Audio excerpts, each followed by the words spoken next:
Hello viewers, দিন দিন আমাদের বসবাস করার জায়গার পরিমাণ কমে যাচ্ছে। ইন্টেরিয়র স্পেস আসলে সীমাবদ্ধ হয়ে যাচ্ছে। সেই ক্ষেত্রে আজকে আপনাদের সাথে আমি এমন কিছু টিপস আপনাদের সাথে শেয়ার করব, যেটার মাধ্যমে আপনি আপনার ইন্টেরিয়র যে স্পেসটা রয়েছে সেটা যদি পরিমাণে ছোট হয়ে থাকে, আপনি সেটাকে কীভাবে বড় দেখাতে পারেন সেই বিষয়টা আজকে আমরা আপনাদের সাথে শেয়ার করব। তো ইন্টেরিয়র স্পেস আপনি যদি এরকম হয় যে ছোট একটি ফ্ল্যাট আপনি নিয়েছেন, সেখানে আপনার ড্রয়িং রুম হোক, মাস্টার বেড হোক বা যে কোনো স্পেস হোক, যদি সেটা ছোট স্পেস হয় এবং সেখানে যদি আপনি প্ল্যানিং না করে আপনি ফার্নিচার বা কালার বিভিন্ন ইন্টেরিয়র যে কাজগুলো আছে সেগুলো আপনি করেন, তাহলে দেখা যাবে যে সেটা ভিজুয়ালি অনেক বেশি ছোট মনে হবে।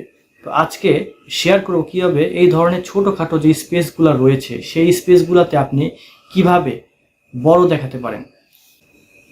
এক নাম্বার পয়েন্ট সেটা হচ্ছে যে অবশ্যই আপনার ইন্টেরিয়র স্পেসের মধ্যে আপনি যে কালার ব্যবহার করবেন সেটা অবশ্যই হালকা কালার ব্যবহার করতে হবে। সেক্ষেত্রে আমার সাজেশন থাকবে যে আপনারা অফ হোয়াইট বা হোয়াইট কালার বা গ্রে কালারের হোয়াইট যে লাইট শেডটা রয়েছে সেটা আপনারা ইন্টেরিয়র স্পেসের মধ্যে ব্যবহার করতে পারেন। তাহলে দেখা যাবে যে আপনার স্পেসটা যেটা রয়েছে সেটা ভিজুয়ালি অনেক বেশি বড় দেখাবে। আপনি যদি আপনার ইন্টেরিয়র স্পেসের মধ্যে কালারফুল এলিমেন্ট ব্যবহার করতে চান, যদি স্পেসটি ছোট হয়, সেক্ষেত্রে আপনি যেটা করতে পারেন সেটা হচ্ছে যে আপনি আপনার ইন্টেরিয়র স্পেসের মধ্যে বিভিন্ন ফ্যাব্রিক্স রয়েছে, এগুলো আপনি কালারফুল ব্যবহার করতে পারেন। যেমন বেডশিট রয়েছে, আপনার কার্টেনের কালার রয়েছে বা কার্পেট রয়েছে, এগুলো আপনি চাইলে কালারফুল ব্যবহার করতে পারেন, বা পিকচার ফ্রেমগুলো কালারফুল আর্ট ওয়ার্ক ব্যবহার করতে পারেন। 2 নাম্বার যে পয়েন্টটা বলবো সেটা হচ্ছে ফার্নিচার ব্যবহারের ক্ষেত্রে আমরা ছোট একটা ইন্টেরিয়র স্পেসের মধ্যে খুব বড় বড় ফার্নিচার ব্যবহার না করাই ভালো। কারণ দেখা যাচ্ছে যে বড় বড় ফার্নিচারগুলো দেখা যাচ্ছে ছোট ছোট স্পেসে অনেক জায়গা নষ্ট করে ফেলে, ফলে আমাদের যে স্বাভাবিক চলাফেরা সেটার ক্ষেত্রে বাধা প্রদান করে থাকে। তাই খুব বেশি বড় ফার্নিচার ব্যবহার না করাই ভালো। যেমন একটা উদাহরণ দেই, দেখা যাচ্ছে যে একটা ড্রয়িং রুম বা একটা লিভিং রুমের মধ্যে যদি আপনি ফার্নিচার সেট আপ করতে চান, দেখা যাচ্ছে যে খুব সুন্দরভাবে একটা এল টাইপের যেই সোফা রয়েছে সেটা আপনি এক কর্নারে দিয়ে আপনি যদি হিসেবে লিভিং রুমটা সেট আপ করেন, দেখা যাচ্ছে যে আপনার লিভিং রুমের যে ন্যূনতম রিকোয়ারমেন্ট সেটা কিন্তু পূর্ণ হয়। তারপর দেখা যাচ্ছে যে আপনি যদি ফুল হাইট যদি আপনি ক্যাবিনেট ইউজ করেন, তাহলে দেখা যাবে যে আপনার সম্পূর্ণ জায়গাটা সঠিক ব্যবহার হবে। 3 নাম্বারে আপনাদের সাথে যে টিপসটা আমি শেয়ার করব সেটা হচ্ছে যে ইন্টেরিয়র স্পেসের মধ্যে আমরা চাইলে একটি বড় মিরর ব্যবহার করতে পারি। বড় মিরর যদি আমরা ব্যবহার করি তাহলে দেখা যাবে যে সেই মিররের যে রিফ্লেকশন পড়বে, আমরা সেই স্পেসটা ভিজুয়ালি তখন অনেক বেশি বড় দেখা যাবে। ইভেন আপনার যে ন্যাচারাল আলো সেটা যখন আপনার মিররের উপরে পড়বে, সেটা রিফ্লেকশন হয়ে কিন্তু আপনার রুমটাকে আরও বেশি ব্রাইট দেখাবে। 4 নাম্বার পয়েন্ট, 4 নাম্বারে যেটা বলবো সেটা অত্যন্ত গুরুত্বপূর্ণ।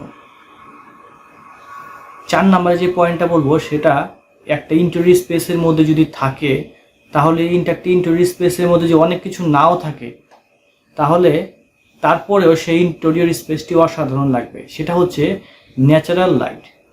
এই ন্যাচারাল লাইট যখন আমাদের একটা স্পেসের মধ্যে পড়বে, যখন বাহির থেকে সূর্যের আলো আমাদের ইন্টেরিয়র স্পেসের মধ্যে প্রবেশ করবে, তখন একটা ন্যাচারাল আলো বাতাসের একটা ব্যবস্থা হবে এবং দেখা যাচ্ছে যে এইটার কারণে ছোট স্পেস হলেও সেটা যথেষ্ট পরিমাণ ব্রাইট দেখাবে এবং একটা হেলদি একটা এনভায়রনমেন্ট ক্রিয়েট হবে।